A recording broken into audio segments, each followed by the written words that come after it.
Hello everyone, मेरा नाम गोविंद प्रताप सिंह है। मैं आपका एमबीबीएस अब्रॉड कंसल्टेंट। हमारे इस यूट्यूब चैनल पे आपका फिर से बहुत बहुत स्वागत है। इस वीडियो में मैं आपके लिए फिर से वो 5 सवाल लेके आया हूं जो कि इंडियन स्टूडेंट्स हमसे अब्रॉड जाने से पहले पूछते हैं और काफ़ी इंपॉर्टेंट एक सवाल है। आप इस वीडियो को पूरा लास्ट तक देखिए। वीडियो अगर आपको पसंद आए तो वीडियो को लाइक कीजिएगा, चैनल को जरूर सब्सक्राइब कर लीजिए। और आपका भी अगर कोई सवाल है, कोई आप प्रश्न पूछना चाहते हैं एमबीबीएस अब्रॉड से रिलेटेड, नीट से रिलेटेड, एफएमजी से रिलेटेड, तो आप नीचे कमेंट बॉक्स में अपना सवाल लिख सकते हैं। हमें आपके सवाल का जवाब देने में बहुत खुशी होगी।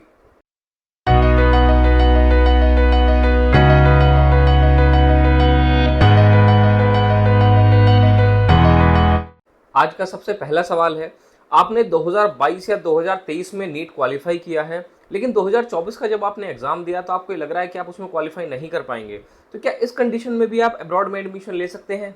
देखिए, अब्रॉड में एडमिशन लेने के लिए नीट का स्कोर 3 साल के लिए वैलिड होता है। आपने अगर 2022 में अपना नीट क्वालिफाई किया था या आपने 2023 में अपने नीट क्वालिफाई किया था और 2024 में आपको लग रहा है कि आपका नीट क्वालिफाई नहीं हो पाएगा, तो आप अपने 2022 और 23 के स्कोर के बेसिस पे अब्रॉड में किसी भी अच्छी गवर्नमेंट यूनिवर्सिटी में एडमिशन ले सकते हैं।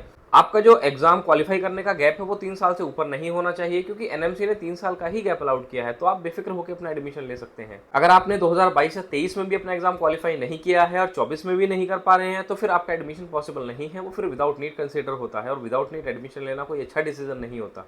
आइए अब दूसरा सवाल लेते हैं। दूसरा सवाल है कि नीट क्वालिफाई करने के बाद आपको इंडिया में किन किन मेडिकल कोर्सेज में एडमिशन मिलता है। देखिए, नीट क्वालिफाई करने के बाद आप इंडिया में एमबीबीएस में, बीएएमएस में, बीएचएमएस में, बीयूएमएस में और बीएसएमएस, इन कोर्सेज में आप एडमिशन ले सकते हैं। और अगर आप बीएससी नर्सिंग में एडमिशन लेना चाहते हैं तो आर्मी के लिए जो बीएससी नर्सिंग होती है उसमें भी आपका नीट रिक्वायर्ड होता है। तो आपको अगर BSc nursing army medical colleges से करनी है तो उसमें भी आपका नीट रिक्वायर्ड है। तो इन कोर्सेज में आप नीट क्वालिफाई करने के बाद एडमिशन अपना ले सकते हैं। आप भी अगर अपने लिए अब्रॉड में कोई अच्छी गवर्नमेंट यूनिवर्सिटी देख रहे हैं तो नीचे दिए हुए कॉन्टैक्ट नंबर पर कॉन्टैक्ट कीजिए। हमारी टीम की तरफ से आपको आपके बजट में बेस्ट यूनिवर्सिटी प्रोवाइड की जाएगी। अगला सवाल भारत में लाइसेंस को लेकर है। आप जब अपना एमबीबीएस कंप्लीट करके भारत में वापस लौट करके आते हैं तो यहाँ पे आपको एफएमजी का एग्जाम देना होता है। तो एफएमजी के एग्जाम को पास करने के लिए आपको कितने अटेम्प्ट्स लगते हैं और कितने उसमें आपको क्वालिफाइंग मार्क्स चाहिए? देखिए, जब तक नेक्स्ट लागू नहीं होता है तब तक जो फॉरेन से बच्चे भारत में वापस पढ़ के आते हैं उनको एफएमजीई का एग्जाम देना होता है, जिसका मतलब है फॉरेन मेडिकल ग्रेजुएट एग्जामिनेशन, जिसके थ्रू आपको इंडिया में लाइसेंस मिलता है। एफएमजी का एग्जाम साल में 2 बार होता है। एक बार जून या जुलाई में हो जाता है और दूसरी बार आपका दिसंबर या जनवरी में होता है। और एफएमजी का एग्जाम 300 मार्क्स का होता है, जिसमें आपको क्वालिफाई करने के लिए सिर्फ 150 नंबर की रिक्वायरमेंट होती है। आइए अब चौथे सवाल की तरफ आगे बढ़ते हैं। जब अब्रॉड में कोई स्टूडेंट एडमिशन लेता है तो क्या उसको सारी फीस एक ही साथ जमा करनी होती है या इंस्टॉलमेंट्स में हो सकती है? अब्रॉड में आप चाहे किसी भी यूनिवर्सिटी में एडमिशन लें, मैं कभी आपको ये एडवाइस नहीं करता हूँ कि आप 6 साल की फीस एक साथ जमा करें। आप जिस भी यूनिवर्सिटी में एडमिशन लेते हैं आप उस यूनिवर्सिटी में पर ईयर अपनी फीस जमा कर सकते हैं। और बहुत सारी गवर्नमेंट यूनिवर्सिटीज़ ऐसी हैं जहाँ पे आप पर सेमेस्टर भी अपनी फीस को जमा कर सकते हैं। मान लीजिए आपके पास अगर ज़्यादा बजट है, आप हो सकता है कि आप जमा कर सकते हो, लेकिन क्या फ़ायदा किसी यूनिवर्सिटी में 6 साल का पैसा आपने ब्लॉक करके डाल दिया। वो कोई बहुत ज़्यादा समझदारी वाला डिसीजन मुझे नहीं लगता। इसलिए आप पर ईयर या पर सेमेस्टर अपनी फीस को जमा करें। और फीस जमा कैसे होती है इसके लिए मैंने एक डिटेल्ड वीडियो बनाया हुआ है अपने चैनल पे, उसका लिंक आपको डिस्क्रिप्शन में मिल जाएगा। उस वीडियो को पूरा देखिए। फीस जमा करने को लेकर आपके सारे डाउट्स क्लियर हो जाएंगे। उसके बाद भी अगर कोई डाउट रहता है तो आप नीचे कमेंट बॉक्स में कमेंट करके हमसे पूछ सकते हैं, हम आपके सवाल का जवाब देंगे।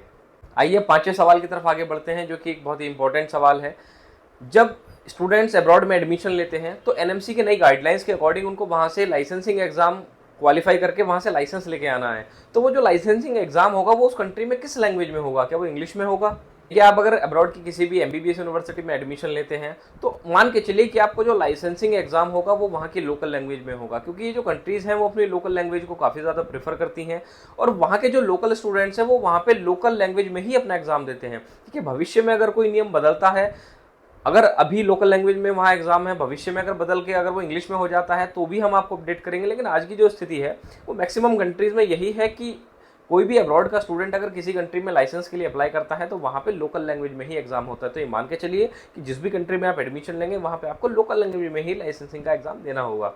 आपको ये वीडियो कैसा लगा हमें कमेंट बॉक्स में ज़रूर बताएं। आपका भी अगर कोई सवाल है तो कमेंट बॉक्स में लिखें, हम उसका जवाब देंगे। और ये वीडियो अगर आपको पसंद आया हो तो इस वीडियो को लाइक कीजिए और नीचे लाल बटन दबाकर चैनल को ज़रूर सब्सक्राइब कर लीजिए, ताकि आने वाले वीडियोज़ में कोई भी इंपॉर्टेंट क्वेश्चन आपसे मिस ना हो, कोई भी यूनिवर्सिटी की अपडेट आपसे मिस ना हो, कोई भी एमबीबीएस के बारे में डिटेल्स आपसे मिस ना हो।